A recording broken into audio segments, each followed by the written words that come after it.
I see the Zoom room is filling up. It is Wednesday morning. It is 9 o'clock on the East Coast here. Our guest is joining us from the West Coast. We will be getting to our conversation with Jim Stengel in just a minute, but welcome everybody. As always, we invite you to let us know who you are and where you're zooming in from this morning. Go ahead and drop that information in the chat, and I will welcome people as I see those arrive on my screen.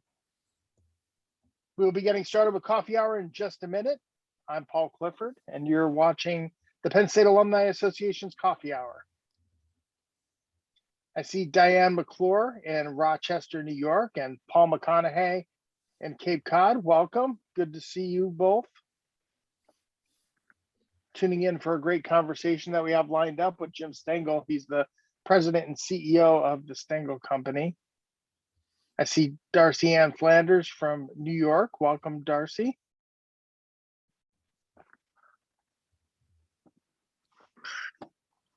Also, welcome to those of you out on Facebook Live, watching on our Facebook channel.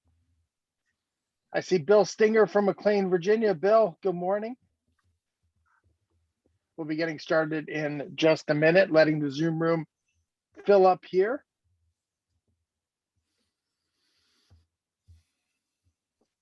I see Rich Rapp checking in from Connecticut.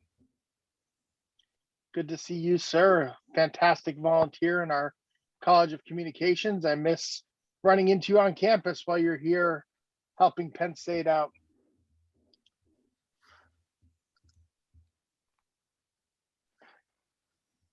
Where else would you rather be than a Zoom full of Penn Staters? Good morning, everyone. I'm Paul Clifford, CEO of the Penn State Alumni Association, and welcome to the Alumni Association's Coffee Hour. Each week, you can expect to hear the voices of Penn Staters talking about what they're passionate about, and you can expect to feel the pride and the power of the Penn State network. As always, we are recording this session and closed captions are available for this event. You can find the information in the chat in Zoom or in the comments on Facebook. Today, we're talking with Jim Stengel. Jim is the president and CEO of the Stengel Company. He is widely known for his commitment to purpose-driven brand building and to cultivating leading-edge marketing capabilities. He's a prolific writer, speaker, and advisor. Jim is the author of Grow, How Ideals Power Growth and Profit the World's Greatest Companies, and Unleashing the Innovators, How Mature Companies Find New Life with Startups. He is also the host of the highly informative and highly entertaining the Cmo Podcast, one of my favorites on my podcast list. He is the former global marketing officer of Procter & Gamble, one of the world's most admired brand building companies. Jim is a former member of the board of directors for AOL and Motorola and currently serves on the boards of Bara, Nix, and H Adventures. Please welcome Jim Stengel into Coffee Hour. Jim, good morning. How are you? Hey, Paul. Good morning. I'm in San Diego, California. It's a little bit early out here, and actually, it's raining. It's pouring. Oh no! So if you hear raindrops on my ceiling, that's what it is. It's unusual out here, but I feel like I'm in State College with a good thunderstorm. Well, we are so grateful for you waking up early in the morning. Tell me, so we call this Coffee Hour. I wake up in the morning with coffee. Are you a coffee guy or a tea guy?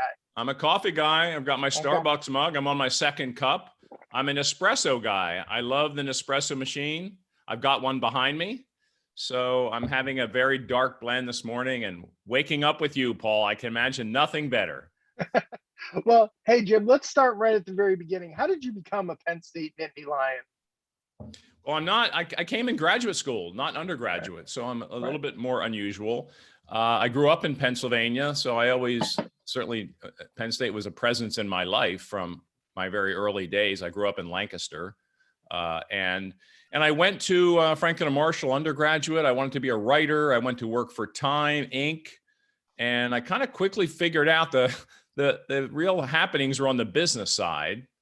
So I started to take some courses at night at American U in business and started doing some projects for Time Inc. on the business side and liked it. So I started applying to schools, and Penn State was incredibly gracious. I was a little bit late, and They just said, listen, come on up here. We'll take care of you. What do you want to do with your career? And Penn State actually matched me, matched me with Procter & Gamble. And they're the ones who suggested, you sound like you would be really good at brand management. That's kind of what gets you going. And so I came for my MBA, and I feel so affectionate about Penn State for many reasons. I mean, it was a life-changing experience for me. I got started in a new career.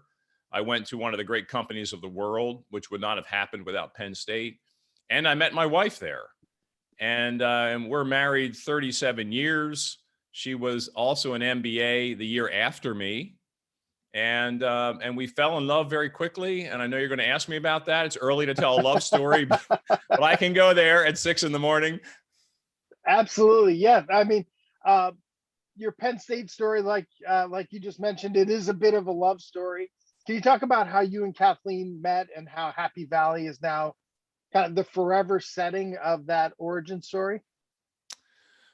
Well, I had an internship the summer before my second year as an MBA, and I sublet at my apartment to actually the head of our MBA association, Kevin Kenlin, who went on to IBM. And I came back from my internship, and he didn't have his apartment ready yet, so he lived with me for a little while. And he said, "Hey, there's a really beautiful first year who loves to dance." And Kathleen's going to hate me for saying this. So I didn't pay much attention to that. And then I was in the mailroom back when we had, I don't know if they have mailrooms anymore. I'm sure they don't. But I was going to the mailroom to check my mailbox, and I ran into Kathleen. And I said, "Hi," and held the door open for her, and she disappeared. And I saw her later at the coffee break, and I asked her out. And she said, she was kind of stunned, and she said, "Sure." And then she went back to her dorm. She was living in a dorm on campus, and said, "I just said yes to a guy. I don't want to go out with him." But she didn't have my phone number. And, we didn't have mobile phones then. So anyway, we went out for a date. I think it was at Robert's, the seafood place. That dates me, back in the 80s. Right. And we just had a magical 2 years or year and a half at Penn State. We actually, I took her, I remember first time I put my arm around her at the Nebraska Penn State game of 1982, which is one of the classic games in our history. And then we went out and had a great time after that. So we worked hard. We hung out a lot. We fell in love quickly. I proposed to her in early January after meeting her in September. She said, she just stared at me. And I said, "Don't answer." This is good advice to all guys. I said, "Don't answer. Think about it for a week. Let's not see each other this week. Let's have a date next Friday, and we'll talk a little bit more about it." So in that week, I made her a scrapbook of our romance, of our time together. And then at the end of the scrapbook, I said, "Will you marry me?" And of course, you can't say no to a scrapbook. So, right. So she said yes. And we ended up that May, we kind of quietly went to Bellefonte, and we got married in the courthouse with Judge Brown and his secretary and us. And we didn't tell our families, but we just had a secret little wedding in Bellefonte, and went to a park and had a picnic after that. And then we had a big family church wedding in San Diego later that year in August. So we have 2 anniversaries that we celebrate every year. May 20th, when we got married in Bellefonte, and August 20th, when we got married in San Diego.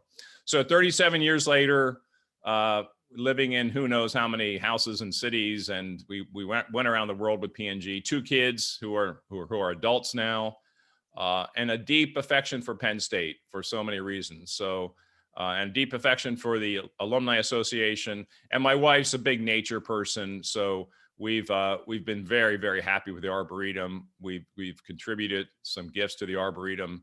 And we that's one of our first stops when we come back to campus, which we do plan to do this June. We're coming back. It's been a long time. Awesome. We're just going to come back to hang around, walk around, feel the ambiance, visit the garden, and just be in the State College, spirit. Awesome. Well, we look forward to hopefully being able to see you when you visit Happy Valley.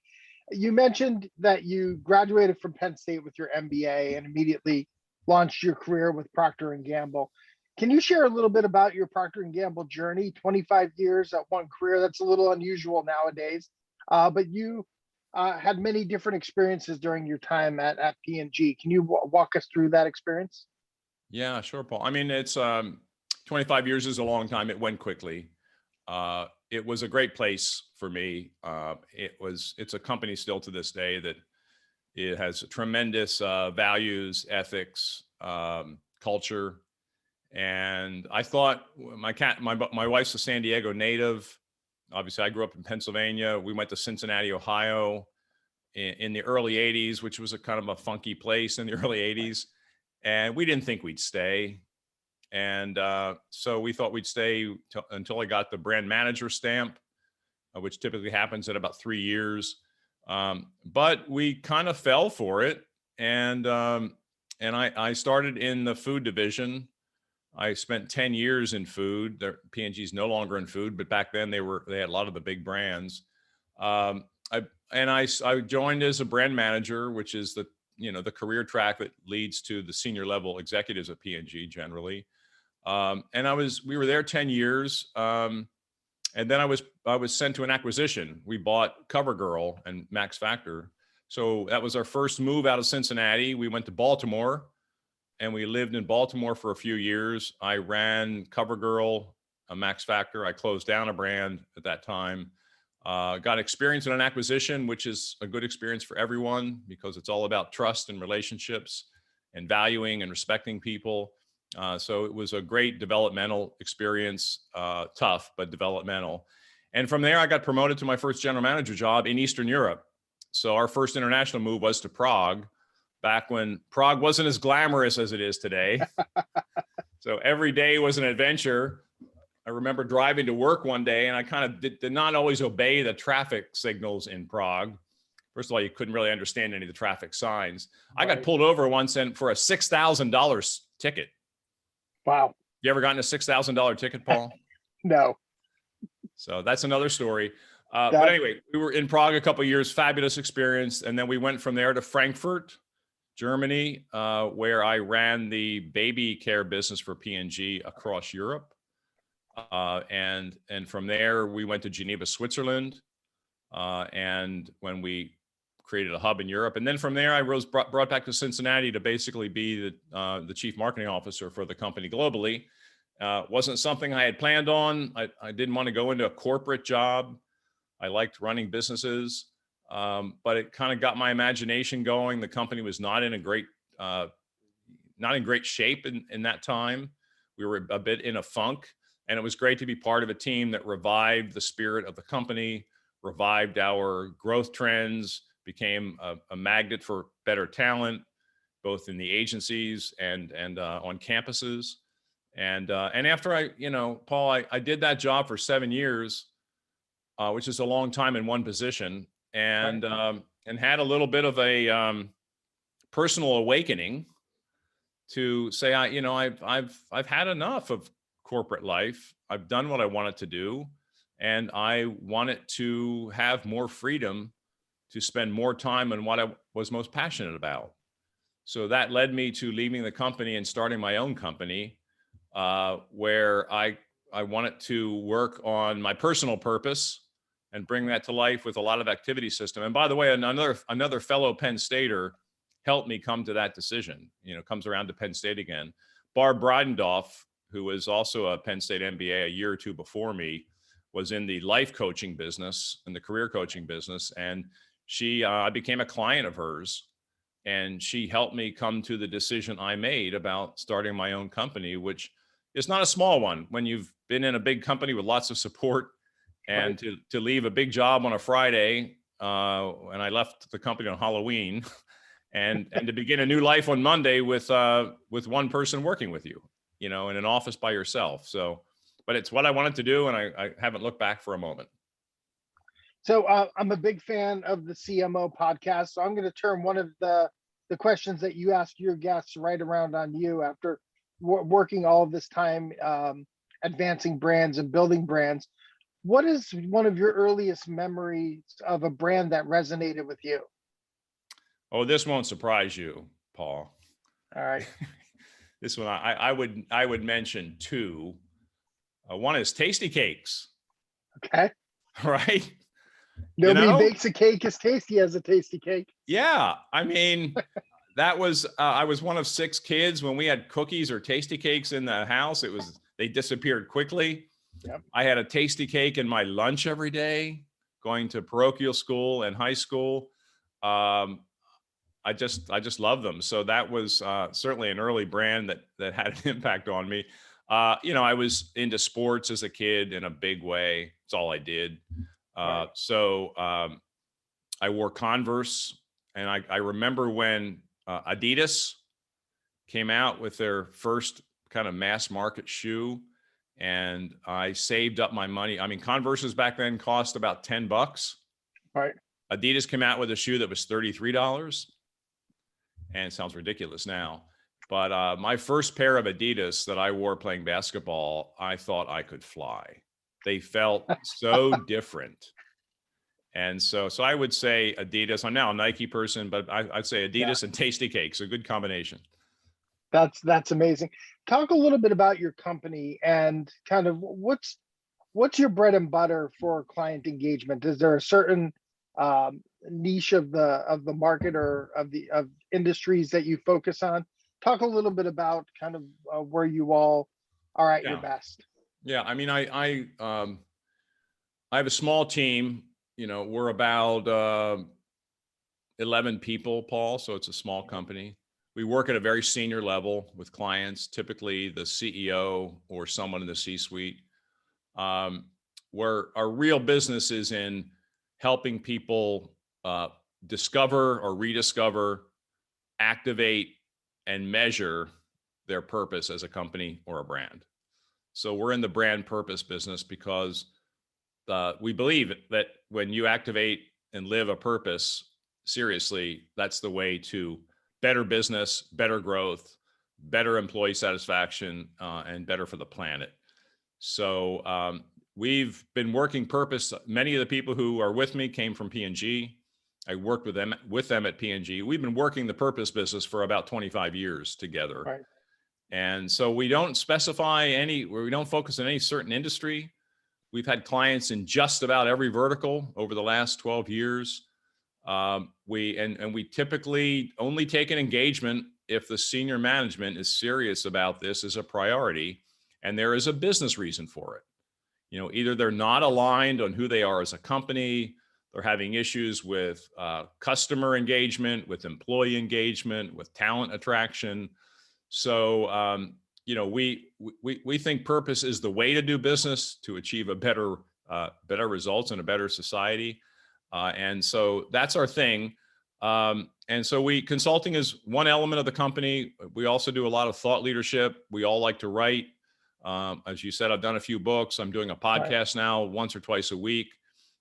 We do some investment in promising young companies. We have an investment in a company now that we think can crack the purpose measurement, a challenge. And we also do leadership development programs in association with lots of different organizations. We do work with Deloitte. We do work with the Cannes Lions Festival. We've done work with Verizon. We've done work with Yum Brands over the years. And so that's, that's kind of the business. So it's a wonderful life to be working with amazing leaders on finding their purpose. And really it's why I left P&G, and it's been incredibly satisfying and still is. Can we dig into that a little bit about how you help companies find their purpose, their brand purpose? I know when people hear brand, they think of color scheme, right? They might think of logo, right? But you're going much deeper into the promise that they're making to their customers. Can you talk a little bit about that? You wrote a lot about this in your first book, Grow. Talk a little bit about how you help them kind of identify their purpose and activate that. Yeah, I mean, Paul, the origin of this began, of course, at P&G. When I was CMO, we were not healthy as a company, and I remember a conversation I had with my CEO at the time about, what would happen if we thought differently about our brands. Back then P&G thought about their brands, and P&G's philosophy about brands is serious. I mean, P&G Right. is one of the great companies in the world at building brands. They believe that brands should last forever, that they should make a difference in people's lives. But our behavior was much more emotionless. Right. We were focused on the functional benefit of our products and our services, which a lot of companies even to this day do. But we started asking the question, if we could make a bigger impact in the life of people in a way that makes sense for our category, our company, our history, wouldn't that lead to better business and more innovation and more creativity? And of course, the answer to that is yes. So we really revolutionized the way P&G thought about brand building. And we were not calling it purpose back then. We came to call it purpose or ideals. I sometimes use Right. it's the same really concept. So so the idea is, what is the impact you want to make in people's lives that transcends your category, transcends your functional benefit, attracts different kinds of partnerships, leads to different kind of innovation, leads to different kind of work, leads to different measurements. So, and the answer, Paul, when we come in to help a company, we don't come in on this surfboard, with this answer we're holding up. We come in curious. We come in as anthropologists. We come in as archaeologists. We go through the company's history. We look at the high times. We look at what the founder thought about the company. We look at what people are saying internally about the company. Where are they frustrated? Where are they happy? What would they like to do in their work? So we always believe the answers are in the company. They're with the people. Our job is to bring in a methodology to pull that out, to socialize it, to massage it, to challenge them, and to then align on it, and then to execute and to measure and improve. And by the way, just one aside here, last week I dropped a podcast with Deborah Wall, who's the global marketing officer for General Motors. Right. My God, General Motors, what a story. I visited General Motors when I was at P&G, and it was like visiting, the U.S. government. It was such a bureaucracy. They are now, their stock price is at nearly an all-time high, certainly 52-week high. They're attracting amazing talent. They have a goal to be the most inclusive culture in the world. They have a rallying cry of 0, 0, 0, zero emissions, zero congestion, zero crashes. They are people who are working there are incredibly excited to be there, doing creative work. And I said to her, "What happened?" And Paul, she said basically very few simple things. We decided, we lifted our standards. We decided to make a bigger impact in the world and align on that, and then tell our story in an aligned way, their narrative, which is all about purpose, and then to work the culture, to be safe, to be inclusive, to attract different kinds of people, to welcome different ideas. So inclusive culture, purpose, aligned narrative, and alignment's key, right? We all work on so many organizations where we're not aligned. And so I'm just telling this story because it's a beautiful story about purpose and leadership and culture, but it's the kind of stuff we try to do with companies. Find that North Star, align people on it, activate the imaginations based on that, and then measure it. And the measurement has to be tied to the business results. You're watching the Penn State Alumni Association's Coffee Hour. I'm Paul Clifford. This morning, I'm joined by Jim Stengel. He's the president and CEO of the Stengel Companies. Jim, as I think about your career, the first part of your career with P&G was kind of loyalty to developing brands. The second part, I wonder, is it fair to describe that your loyalty is to developing people and helping them to develop their company's brands, right? It's more of a lifting others up than lifting brands up. Yeah, Paul, I think, yeah, absolutely. I mean, because, certainly what I've learned over my career is great cultures build purpose-driven brands. Right. And it's in that order. And so I made a talk last week, actually at about this hour. I was skiing with my daughter, who's an ICU nurse. So we took a little break and went to Park City last week and did some skiing for a few days.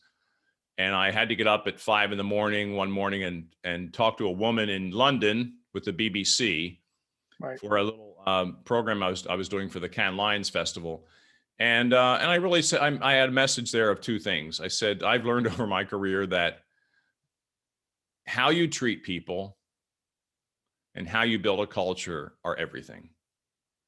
And a leader has to never forget that's their job. So and this isn't just a rallying cry. When I say how you treat people, let's get specific on that. How do you treat your employees, your customers, your partners, your suppliers?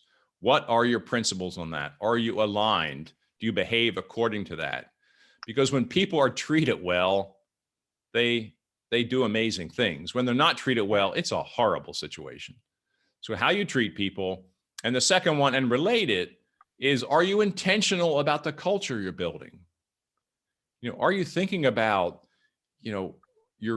let's listen to GM. They want to be the most inclusive culture in the world, and they are acting on it. So what sorts of behaviors, what sorts of rituals, what sorts of rewards? Culture is a hard thing. It's not a soft thing. So are you intentional and deliberate and explicit about the culture you're trying to build? If leaders do those two things extremely well, they will build purpose-driven brands. It comes in that order. So we do an awful lot of work in leadership, Paul, because if you don't have leaders who can do those sorts of things, then people will get cynical.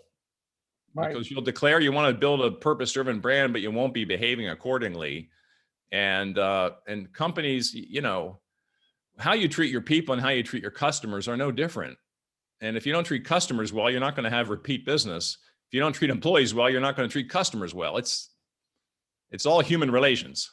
Absolutely. Absolutely. So about 2 years ago, you launched the Cmo Podcast. So first of all, for those who aren't listening, go out to the Apple Podcast or Apple iTunes or wherever you consume your podcasts, and make sure you subscribe and like the Cmo Podcast. But for those who aren't there yet, describe it for them. Talk about what your show is like.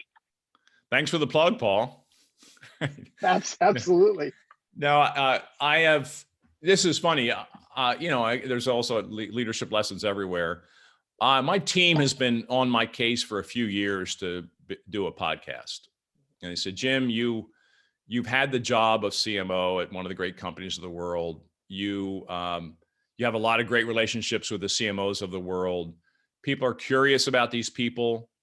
They're in really interesting roles. And I think you could be a unique voice in this space. So I was like, I'm too busy. God, I can't. And if I start something, I want to do it well, and I want to be unique. I want to have a unique place in the world if I do a podcast. So I just didn't want to think about it. And I didn't want to open up the commitment.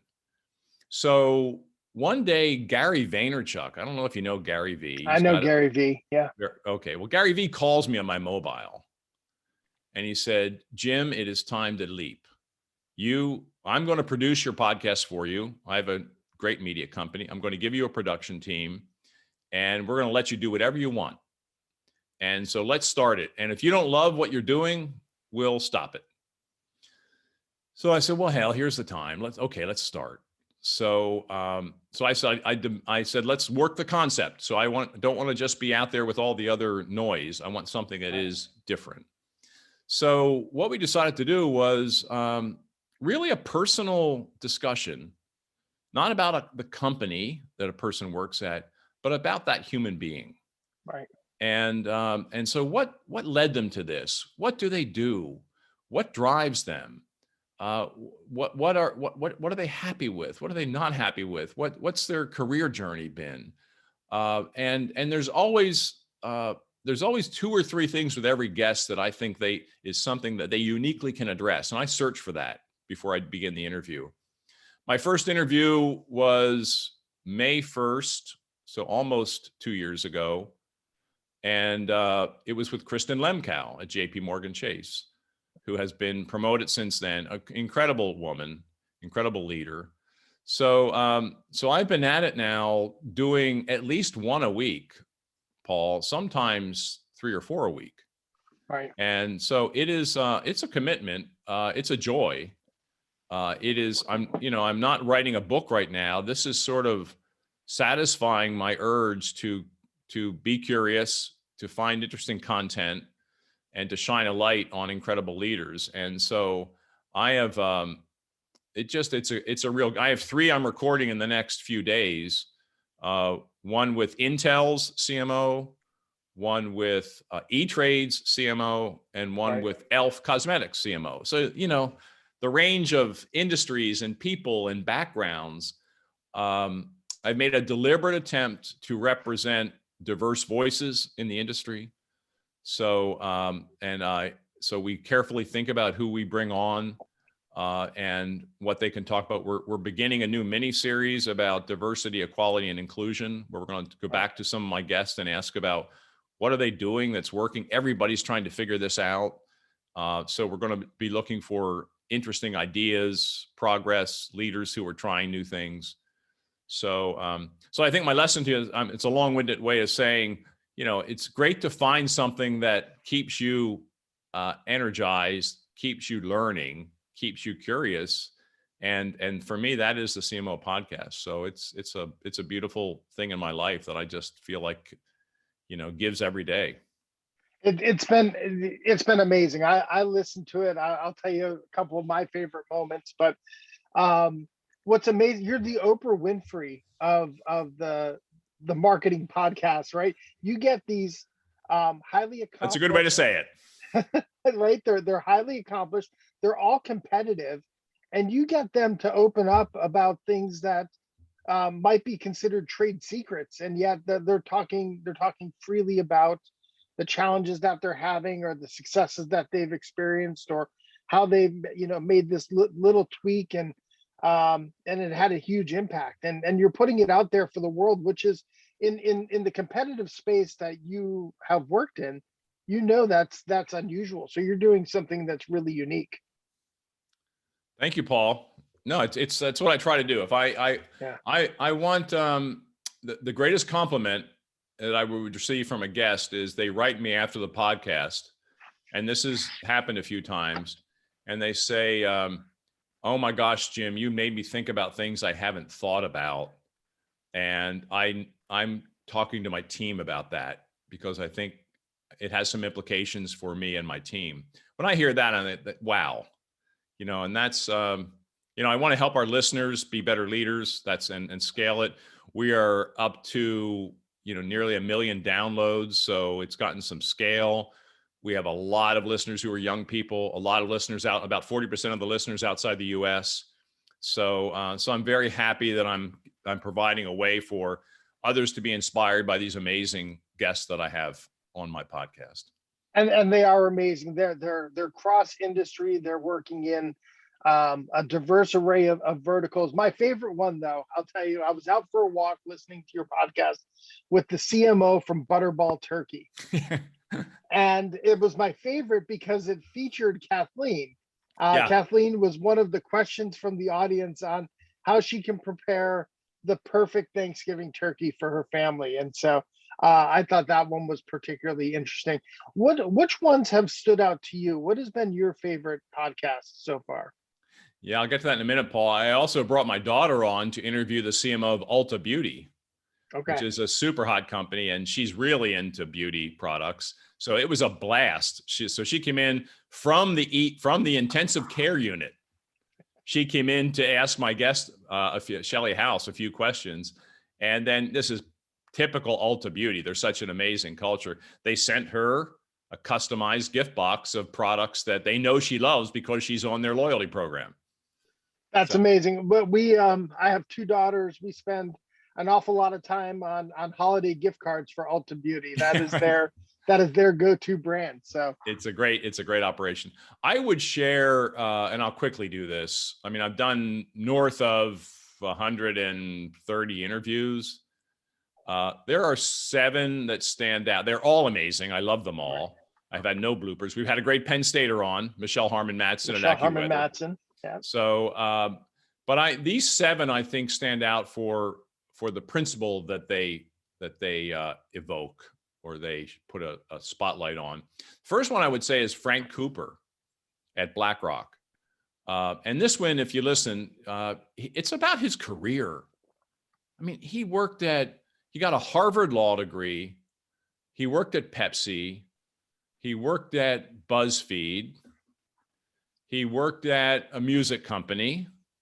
And then he's at Blackrock, the largest asset manager in the world. So his career path, which is really different, and his thoughtfulness behind that is just a great lesson for anyone on career. Second one, Emily Callahan at St. Jude. Oh my God. Right. St. Jude, most loved brand in America. Of course, they are in the, curing cancer business for children. Right. But there are so many lessons about building a community and, of course, purpose. So listen to Emily about building a community, and that's important for any brand. Monica McGurk at Kellogg's. She talked about how she needed a personal awakening in creativity and how she did that. She was flat, and she found a way to kind of revive her personal creativity. AC Eggleston Bracey, who was a person I met at P&G. She's at a very senior level at Unilever. She talks about taking a sabbatical to recenter herself, find her personal purpose, and reemerge in the workforce. So incredible story. And then I would just say 3 others quickly. Greg Lyons at Pepsi, about a humanity awakening in himself after his wife passed away. So he talks about that in the context of his entire life and his business life. Deborah Wall, who I talked about at GM, just about culture. And then the last one I would mention, I did a double interview with Jeff Jones and Rick Gomez. Jeff was the previous CMO of Target. Rick was the current CMO of Target.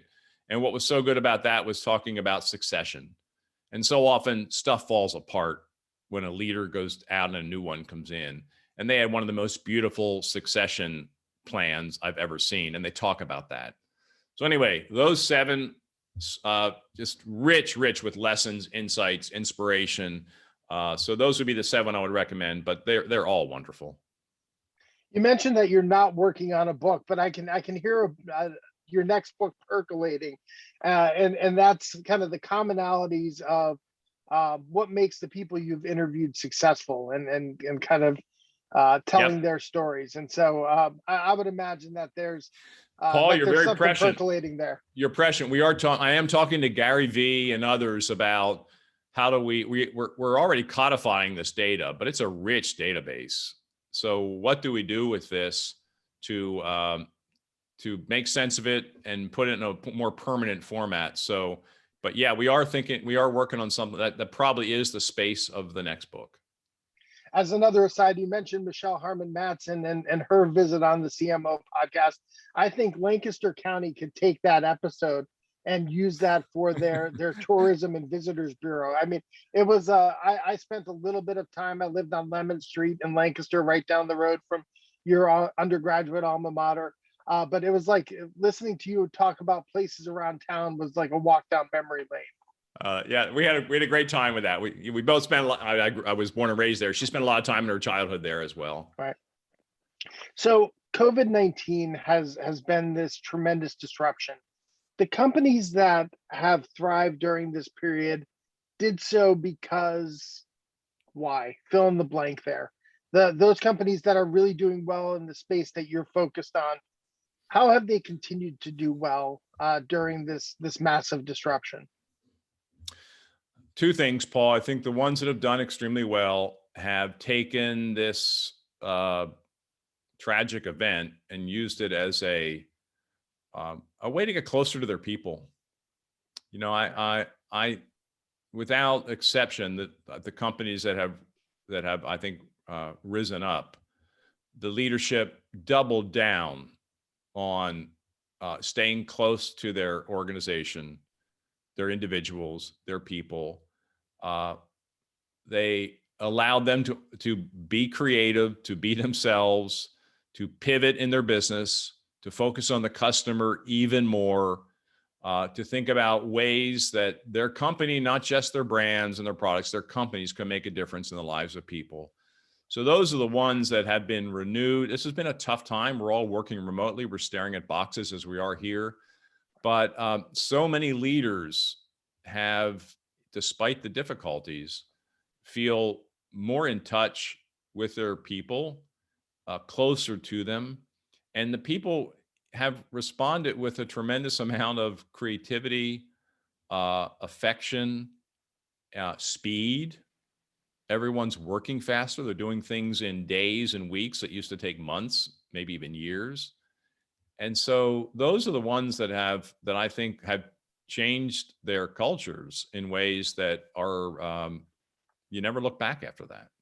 So this is one of the, one tragedies always have people doing extraordinary things, and this is no exception. And I started a mini series of my podcast when the crisis hit in March, where I went back to previous guests and just basically talked to them for 20 to 35, 40 minutes about what are you doing now? This has happened. And, in the early days, everyone was searching. So how are you working? How are you thriving? What are you doing with your people? How are you approaching your customers? And just questions like that. And the amount of the common theme was the double down that people did on relationships. And I think that's something that is very positive. Absolutely. This is the Penn State Alumni Association's Coffee Hour. I'm Paul Clifford. I'm joined this morning by Jim Stengel. He's the president and CEO of the Jim Stengel Company. Jim, I want to shift gears a little bit here. You and Kathleen have been generous supporters of Penn State. Your support of the Alumni Association has kind of centered around empowering our volunteers and, if you will, our brand ambassadors, right? Those who are out on the front lines engaging other Penn Staters. What is it about the frontline volunteers that has inspired your support? Oh my gosh, their commitment to the institution, their energy, their creativity, their relationships, there's nothing that says more about the power of a culture and an institution than people volunteering to carry it forward. And I think we are the best in the world at that. And we can't get complacent, but I think we are the best in the world in that space. And Kathleen and I would not be as connected as we are to the institution, to Penn State, without the Alumni Association. There's no doubt about that. And there are very few organizations in my life where I would say that because it has been consistent. It has been fun. It has been an enhancement of our family, and we've just always felt that you and people you work with, Paul, and people who've come before you cared. We're there to keep us part of this community, to surprise us, to delight us, to keep us connected. And so, of course, we feel affectionate about Penn State for all the reasons I talked about a half hour ago, but there's no doubt it has risen over the years, and the Alumni Association has been a big part of that. Well, that is great to hear. You and your family are so special to us. We've had a lot of fun along the way, and I still think the best is yet to come. There's a lot more that we can all accomplish together. And so I don't think you can expect any complacency from us, right? The way to stay on top is to continue to drive forward, not because we like being the #1 alumni association in the world, which we certainly enjoy, but it's because Penn Staters deserve nothing less than the best. And so that's what continues to drive our team, and certainly your support helps to power that. And so we're truly grateful for that. The next segment, I stole this directly from you, from listening to your podcast. We call it the lightning round. You call it your lightning round. So it's easier to be on your end, Paul, than my end, right? I like leading the questions versus responding to them. It is. We're going to turn the tables and ask you about some of your favorite Penn State things. So first is, what is your favorite Penn State memory? Oh my gosh, Paul. I'd have to say my wedding day. Yeah. We went to class in the morning back at BAB. Right. And gosh, I don't know. I think we took a finance class that morning and then went to Bellefonte and got married. That's amazing. How about your favorite class at Penn State? Oh, wow. This is maybe surprised you. I had a lot of great professors, really great professors. I took one on kind of the global money markets with Professor Kelly. And I took it over the summer. And because after my second year, I stayed on campus for the summer with Kathleen. And nothing like taking a summertime course. Right. Where the professor is a bit more relaxed, the weather is nice, the windows are open, and it was no less strenuous, but it opened my mind up to a lot of things I never thought about in terms of currencies, global markets, how economies are interdependent. And so I just felt smarter and just more in touch with what's going on in daily life because of that class. It was interesting. I had great marketing classes, great IT classes, great, by the way, communications classes, which I don't think we still do as well as we should in schools, graduate schools. Right. If you don't communicate, nothing happens. And Penn State did a great job of that when I was there. If you could have dinner with anyone, who would it be and why? Let's say outside of your wonderful family. And then the other caveat would be, where would you have it? I think it would be fun to have dinner with Barack Obama in Hawaii. Absolutely. I'm reading his book now. It's just really good. I have his book on Audible, and it's in my queue. Do you know? And I would want Michelle with him, because I think about when he talks about Michelle in that book, I think a lot about myself and Kathleen in terms of our relationship. And That's so wonderful. It would be nice to have dinner with that couple, a couple on couple. That would be, I'll enhance that, Paul. Kathleen and myself with Michelle and Barack in Hawaii. Let's do it. That's awesome.